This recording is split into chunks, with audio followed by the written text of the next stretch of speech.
right, ladies and gentlemen, this is our lecture for is it 4-1 and 4-2. I'm going to go really quickly back through climate again because climate and weather is going to be on your test, and I want you to make sure that you are really good and strong with that so you don't miss, three or four questions on the test. So first of all, the key with the difference between climate and weather. Climate is a long-term, an average. Climate doesn't change from year to year.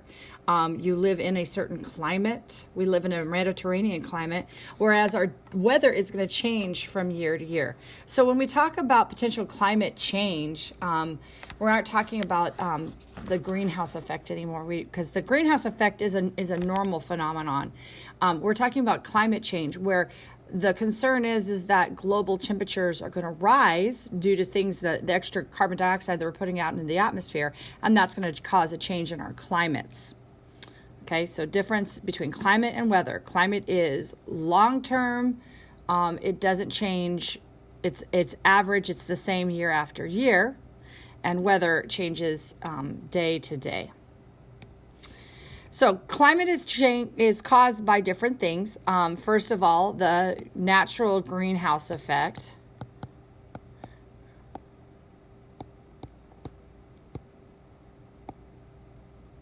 And the natural greenhouse effect is the incoming radiation that comes into the earth from the sun. Okay, some of it is reflected back out into space, and then some of it is trapped here on the earth. And that trapping of the sunlight energy, that heat on the surface of the earth, helps to keep our earth warm. Another factor is latitude. That is how far we are north or south of the equator. And it gets colder the farther north or south we go from the equator. Heat is being constantly transferred around the earth because of winds and ocean currents. How much rain you get in an area is going to impact your climate. And then the shape and the elevation of land masses, whether you have mountains. A mountain range is going to be, on one side of the mountain range, it's going to be wet, and on the other side, it's going to be dry. So all of these things are going to impact the climate in an area. The greenhouse effect is an important natural phenomenon because it helps us to maintain or stabilize our temperatures. Again, because when sunlight hits the earth, some of it is transferred through our atmosphere and some of it is reflected back. The greenhouse, the natural gases on our earth, help to trap that heat at the surface of the earth. So without our atmosphere, we would be much, much too cold to allow for life on our planet. The space is incredibly cold. So it would be too cold if we didn't have some atmosphere. The concern is with the extra carbon dioxide and methane that we're putting into the atmosphere and ozone, that we're going to be trapping too much of these gases, and then that will cause the Earth's temperature to heat up past what it is right now. That's the concern. But the greenhouse effect is a naturally occurring process. Okay, so again, it is a natural situation. Heat is retained on the earth. Okay. So all of these things, carbon dioxide, methane, water vapor, ozone, these are important. But the problem is that humans are enhancing the greenhouse effect because of the pollution. And so that is, we're radiating less heat into space, causing our global temperatures to rise. The effect of latitude on climate. The closer you are to the equator, the closer we are to that 90-degree angle.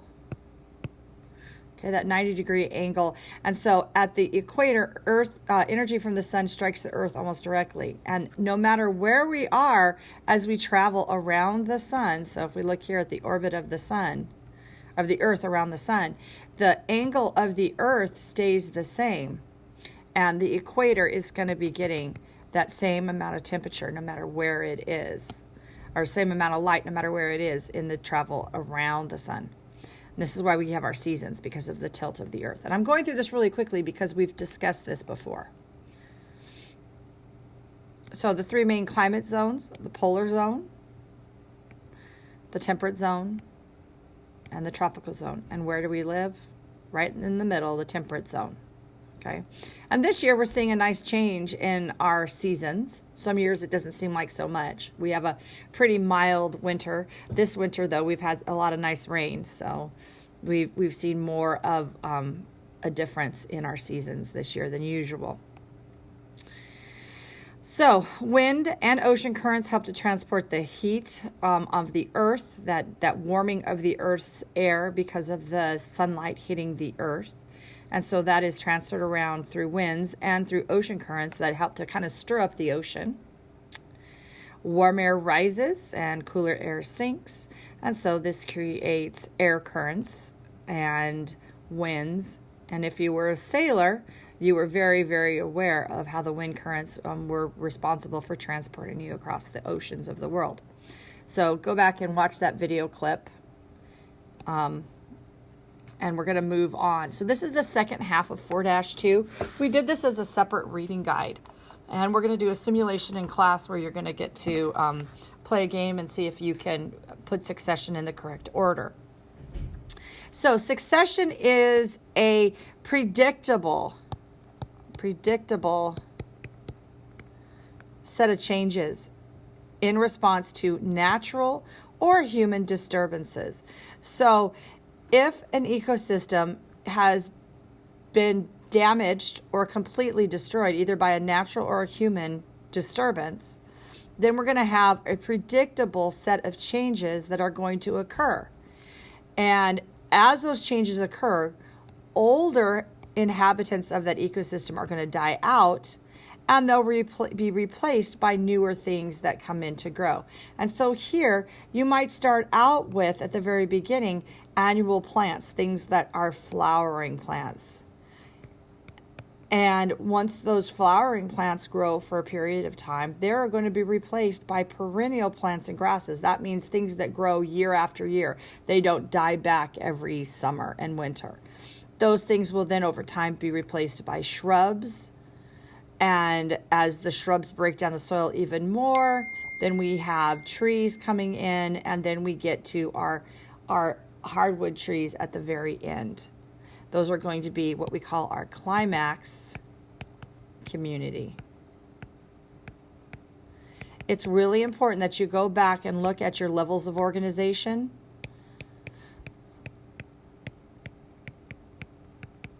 Okay, levels of organization. What's the difference between a species, a population, a community, an ecosystem, and so on? Okay, so that climax community is going to be this community here, where you have your largest organisms that a habitat is going to support. So, ecological succession. Succession means like succession for the King of England. It's going to be lots, the lineage of people that would take that position. When the Queen of England dies, and she will at some point, who's going to take over? Who will be next in line? Sometimes the succession is in response to an abrupt disturbance. What does the word abrupt mean? This means sudden. Sometimes something happens suddenly and it disturbs the ecosystem, and other times it can be more gradual, so meaning it's going to be slow. It's going to be a slower response to a natural change in the environment. But again, these are predictable changes. We know what types of organisms come first, second, third, and so on. So let's look at the two types of succession. Primary succession occurs when you have an ecological disturbance where everything is wiped out, including the dirt, the soil. So there is no soil here. We have bare rock. Can you think of a place where this happens? Well, if you've ever been to Hawaii, and on the big island of Hawaii, when you land on the airplane, you drive through a lava field that looks very much like this. Most of it's just black, bare rock from the last volcanic eruption. And occasionally on the rock, you will start to see small areas where you have the very first things or living organisms that can settle in an area. So remember, living rock, is that alive? No. So it's abiotic. But again, you have bare rock. You don't even have soil. So it takes a while before you can build up soil. And the organisms that are responsible for helping to break down that bare rock are called our pioneer species. Think about those pioneers, I don't know, in the covered wagons, right? And they came across on, they had their horses. I'm drawing a horse, say it's a bad horse. And they had those covered wagons. They were the pioneers, the first ones to settle in an area. So our pioneer species are called lichens. Lichens are our pioneer species. What's a lichen? A lichen is an organism that's actually a symbiotic relationship. It's an algae and a fungus growing together. So the way I was always taught to remember this, an algae met a fungus and took a lichen to it. Those are your pioneer species. Okay, so on bare rock, so we have had a volcanic eruption, and you first get lichens on your rock. So remember, this green stuff here is our lichens. And those lichens then are going to start to break down rock, and it's going to break down in areas you maybe have cracks form from freezing and thawing. And after the lichens have created some soil, you get mosses and small plants like that. So again, not enough soil to grow flowers and things like that, you start to get mosses. So volcanic eruptions aren't the only way that you can scrape away everything down to bare rock. Do you know what this is? This is a glacier. A glacier is basically like a wall of ice. And a glacier will come through an area and just literally scrape everything away, even the soil, leaving you down to bare rock. Years later, and it may be hundreds, thousands of years, the glacier will start to melt and recede. And when it does, it leaves behind bare rock. And so you have to start out with your pioneer species, your lichens, and then you go to your mosses, M-O-S-S-E-S, mosses, and before you can go on to your next level of succession. Okay, secondary succession is going to be when you have had an ecological disturbance, but you have soil present. So it's usually like a natural kind of thing that happens. I mean, primary succession, volcanoes and glaciers are natural too. But these can be happen more often. You haven't completely, yes, in a fire, you've burned everything away, but you still have soil present. Okay. And it's amazing how quickly ecosystems can recover from these natural disturbances. But if it is a long-term disturbance and it's human caused, sometimes ecosystems can't recover and they completely collapse. So again, you start out with soil, then you go to grasses, then flowers, shrubs, small trees,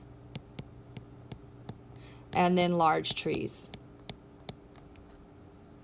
That's because you already have the soil present. So you don't have mosses, you don't have lichens because you already have soil, so you don't have to create soil like you did with primary succession. Succession doesn't just happen on land, though. Succession can also happen in the ocean. And this was mentioned in the video, one of the ecology videos that I put up for the last lab we did in class. We see succession in the ocean in whale fall communities, where a whale dies, falls to the bottom of the ocean, and there are different organisms that come in and feed on the whale carcass. And first it starts off with bacteria, and then you maybe have limpets, then you can have crabs, and all the way up to larger fish, and until eventually, you're left with the bones, and then that gets broken down and decomposed also. That's also another way that you have recycling of nutrients into the ecosystem, because the animals that are eating it, they themselves are going to die and become part of that circle of life. So it's pretty cool. This is mentioned in your textbook, and they talk about succession in a marine ecosystem. And then there's actually a picture from a deep sea camera showing all the different organisms that can feed off of a whale. Okay, so here are some great questions for you. So you can pause the video, go through, see if you can answer these questions, and then we can do the quiz together. The Earth's polar zones are cold because at the poles, the sun's rays are very, very low, coming in at a low angle. Where are they coming in at the most direct angle? If you're saying the equator, you're right. The upward movement of warm air and downward movement of cold air creates, and that should be air currents. Okay, the answer is air currents. The correct answer is B, air currents. Upwellings are areas in the ocean where you have nutrients coming in from the bottom of the ocean and going up to the top and recycling and moving around of nutrients. You should know what all of these words mean, though. The Earth's temperature range is maintained by. Now, when we say maintained by, what helps keep the temperature of the Earth stable? And it is the greenhouse effect. The greenhouse effect helps to keep the Earth's temperature stable. Variation of temperature in the temperate zone is primarily due to.